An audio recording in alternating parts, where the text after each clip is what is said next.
I think it's fair of me to say that there has not been a video game related cultural phenomenon as big as the Wii was during the late 2000s and early 2010s. It sold over 100 million units, and even if you didn't own one, I'm willing to bet that you knew someone who did. The motion control fad was in full swing, allowing even casual gamers to have a great time with this console. With so many families playing the Wii, it's only natural for companies to try and squeeze any money they can by selling peripherals that are a bit subpar. When the Wii first hit store shelves in 2006, it came bundled with one Wiimote and one nunchuck, and this was basically all you needed to play a majority of the Wii library. But sometimes you wanted to change things up. Since the Wii had a massive library of virtual console games, the standard Wiimote wasn't the best option to play them with. So Nintendo came up with the Classic Controller and Classic Controller Pro. These were more traditional video game controllers. 2 joysticks, 4 face buttons, and a D-pad that you'd plug into the Wii Remote's nunchuck port. The only thing wrong with this controller is that on the standard Classic Controller, the input wire is located at the bottom, kind of making the whole controller feel a bit awkward to hold. The Classic Controller Pro fixed this, moving the wire to the top of the controller while adding little handles at the bottom to mimic something like an Xbox 360 controller. These controllers made playing Nintendo 64 Virtual Consoles game so fun. I had played an N64 before, but always found the controller awkward to hold with my small little kid hands. These classic controllers are a great way to introduce someone to the phenomenal library of games that the N64 and Super Nintendo had, without having them get hand cramps from playing on those consoles' somewhat unconventional controllers. Arguably, the console's most notable accessory is the Wii steering wheel. Being introduced with the release of Mario Kart Wii, since that game utilized motion controls for its driving, Nintendo had the excellent idea of creating a steering wheel that would match the Wii's aesthetic and come bundled with Mario Kart. You just pop the Wii remote in and you'd still have access to every button on the controller. This wheel was perfect, a sleek design mimicking that of the remote, a hole on the side so that you could still use the Wii remote's pointer functionality when browsing through menus, and the back had an opening that you could feed the wrist strap through so that you could have fun while being safe. The wheel wasn't limited to being used just for Mario Kart. Since all Wii racing games wanted to take advantage of the console's motion controls, you could use it for something like Monster 4x4 World Circuit. My family only had one official Wiimote steering wheel, but that's where the slew of knockoffs come in. These varied heavily in quality, and were typically less comfortable to hold than the standard wheel. You got the Nerf wheel with its iconic foam padding that actually centers the Wiimote within the wheel, making it feel just a bit off from the standard racing wheel. And this Ubisoft wheel, which is lacking the entire top for some reason. There's no doubt in my mind that this is what inspired the wheel for the Tesla Model S. Okay, but what if you aren't in the mood for any racing games? What if you want to play something like Wii Sports? While games like these didn't require any accessories, maybe you could throw on the tennis racket cover or golf club attachment to give yourself a competitive advantage. These changed nothing about the game, other than maybe making it feel more accurate to how you'd handle the sporting equipment in real life due to the weight and size. But there were a ton of attachments like these: ping pong paddle, canoe oar, magic wand, frisbee? Alright, this is getting out of hand. Most of these are just a waste of plastic, but some games actually benefit from having accessories you'd put the Wii remote into. Link's Crossbow Training is a spin-off of the Legend of Zelda series that has you going through an on-rails shooter.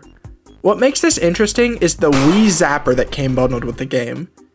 You'd put the Wii remote into this top bit and feed the nunchuck wire through the zapper itself to place the nunchuck in the back, imitating how you'd hold an actual firearm. While you can play without it, it's more fun getting into the zone with the zapper, like you're using an actual crossbow. A few games had similar peripherals.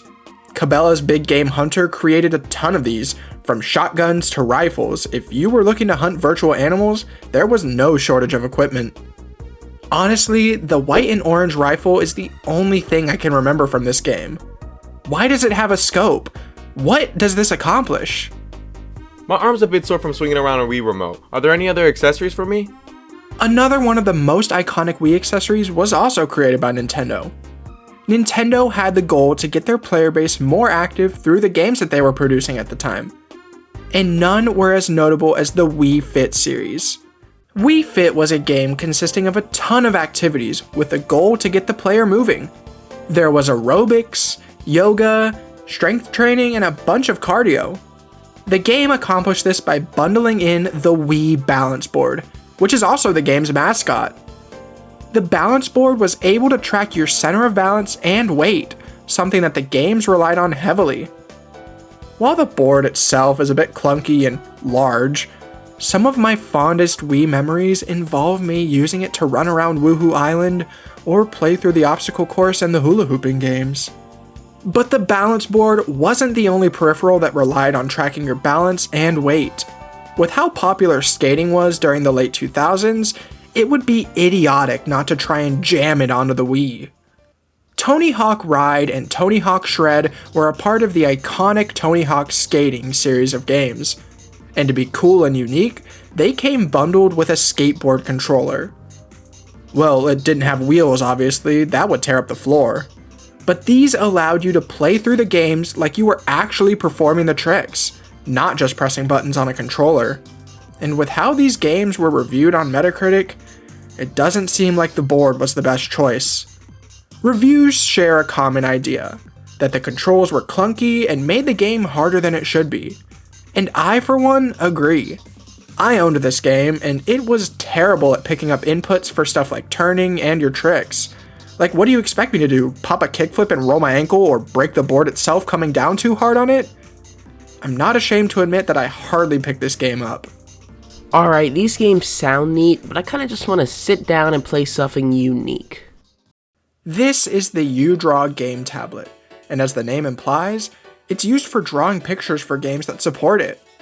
When I was younger, I was into drawing, and since my relatives couldn't think of anything else to get me, Skyward Sword, they opted to get me UDraw Studio, which came bundled with the UDraw game tablet.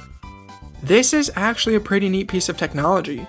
You'd put the Wii remote into the little holder on the left, allowing you access to the face buttons to help switch menus or brushes, and you'd use the pressure-sensitive pen to draw or play games designed around the tablet's functionality.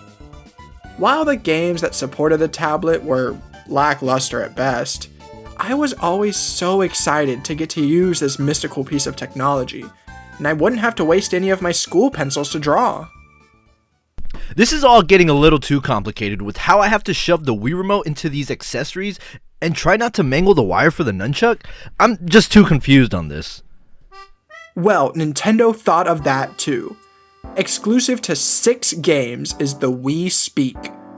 This was a microphone you could plug into the Wii console itself that would allow for audio input for online multiplayer or for voice recognition for certain games.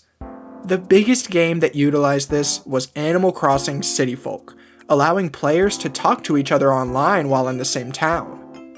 Other games such as Monster Hunter Tri and The Conduit also allowed for online communication.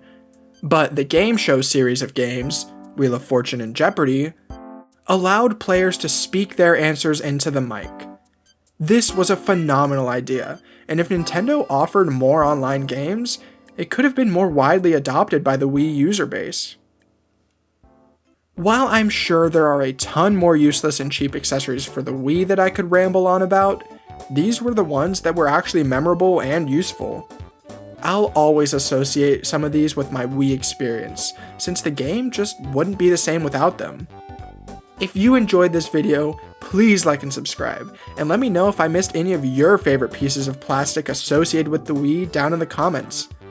I want to give a special thank you to Nichslvl, Lakitu, and Cosmiz for agreeing to collaborate for this video. Once again, thank you for watching, and I hope you have a wonderful day.